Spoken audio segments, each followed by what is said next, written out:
Sis, padayon mi nga na ito trabaho, but at the same time, you don't want to break families, no? Hindi mi ganahan nga kami mo hinungdan na bulagon na mo ang pamilya. Okay? Now, allow me to give these 3 advices about marriage. Una, marriage is a commitment. It is not just a feeling or love, no? Hindi na siya feeling na ulam lang ka. No? Ang kaminyo, hindi na siya purely about love. It is a commitment. There's no problem with love, no? But the only problem with the definition of love, how we define love. Yan ang magandang love. Yung sa pag-define ng love, we always entangle it with romanticism. Nga naman, ngayon ka nga, love man ako ang asawa because early in the morning, iyaman ko andaman ng kape before I go to work. Di ba? Love man ako ang akong asawa because before I go to bed, iyagi i-make sure na kumplito ako ang unlan, akong habol, and ginahagi ko niya every night. So I love her. Or I love my husband because ginaprovide niya ang tanan akong kinahanglan. That's how we define love. No? We always entangle it with romanticism. But unfortunately, once you are married, believe me, pas na kinain nyo hanggang ninyo nung 5 ka tuig, all those romanticism, mawala na. No? Because mukhang may nakaroon ang responsibility and obligation niyo sa pamilya. No? You're going to realize, starting tomorrow, na kinahanglan na din ako mo at trabaho to provide for my family. I need to do overtime. Kaya nga naman, para ma-promote ko, mudaho akong income. So I have to go home late. Paabot mo sa imong asawa, natulog na imong asawa. Imong asawa, di nakamahag, kaya natulog naman siya. Because you arrive late. In the morning po, you have to wake up early because you need to go to work to earn for your family. No? So karon, di po nang ma-realize na, wala naman ko timplahe o kapi sa akong asawa. Wala naman niya indama akong katulugan. Doesn't mean ba wala na kahigugma sa iyong asawa? Doesn't mean ba wala na value ang iyong marriage? If we are going to define marriage now, with how we define love, dako tang problema. Okay? So, we have to define marriage with commitment. No? Ang kanang commitment, it is not a feeling, but a choice. Kung may kong maminyo ko aning tawhana or stick together or stick forever with this woman or this man, then it's a choice. No? Miski pag imuhang anawan, less attractive na. Dili na humot, kasi ginagpanghugas o plato. Okay? Dili na po siya kamata o buntag sa'yo, kaya ano, no? Kikapuy siya the night before, pakatiman sa inyong pamilya. Less attractive na. But you have committed yourself to that woman or to that man, then you'll find a happy marriage. No? Don't entangle it with romanticism. Muna, kaduha. No? Kaning marriage is not a fulfillment of someone's dream. Kana kita ipakita na sa TikTok na ang babae siya. No? Once I am married, everything sa kinabuhi is complete na. Kumingon po ang lalaki nga, once I'm married, no, nakita na nako ang babae, sa akong kinabuhi, everything is complete na once we are married.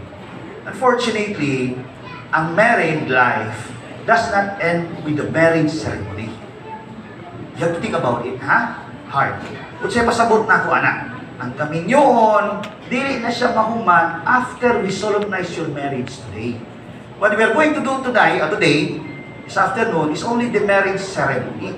Ang seremonyas lang sa kasal. But married life starts after the marriage celebration. Diyan na magsugod ang tanan. No? So pasabot na ko, ang imong responsibilidad as a husband should start after the solemnization of your marriage this afternoon. Okay? Now, di mo sa may relation na ito yung gingon ganina nga, no? It's not a fulfillment of someone's dream. Because, karamang umingon tag kaslon lang ko, malipayon na ko.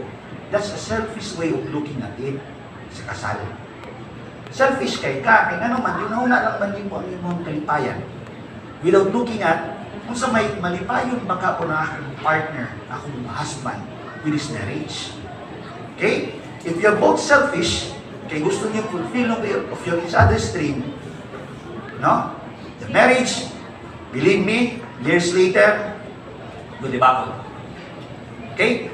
But if you are selfless, pasabot, wala ni mong yuna-una imuhang kaugalingon into the marriage. It should be both of you, ha?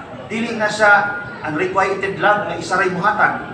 No? Dapat both of you should be selfless in marriage. Sabot, kamong duha, ihatag niyo inyong kaugalingon sa kasal, then you will have a happy marriage.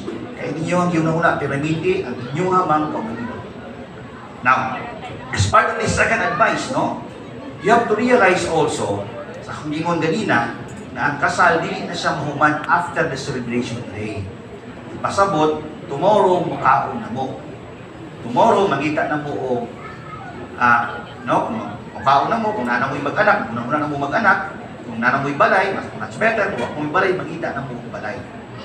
Everything this one will redound to being financially stable. Okay?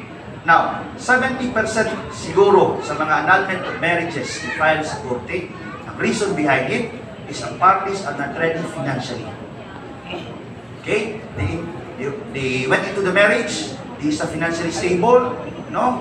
Nagkaaway-away na piramide because wala na may pakaon.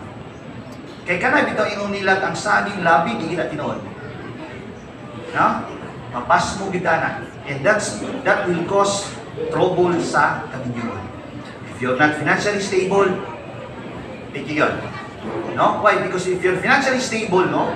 Kung pasabot na may panahon magbakasyon, maglingaw-lingaw sa inyong kaugalingon, those things will strengthen your marriage. Ha? And last, third, muna niyang akong pinakalas.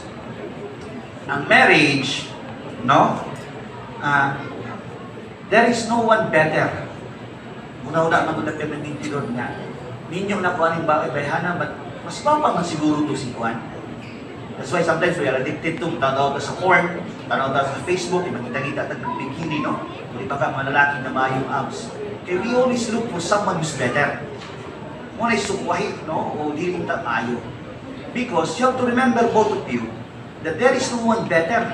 Wala na yung mas nilod pa sa imo, Jaser, hindi si Gisela. Ha? Wala na po yung much better pa sa imo, Jaser, than Jaser. Okay? So, sa mga duwang pasabot, you should be contented with each other.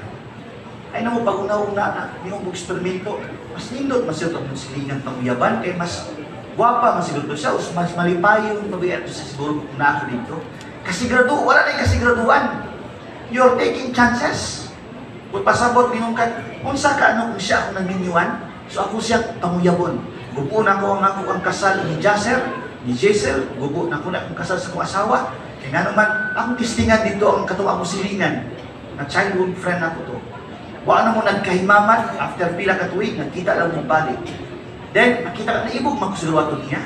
Then you stick with that guy or girl. Itistingan mo. In the end, wala mo nang compatible.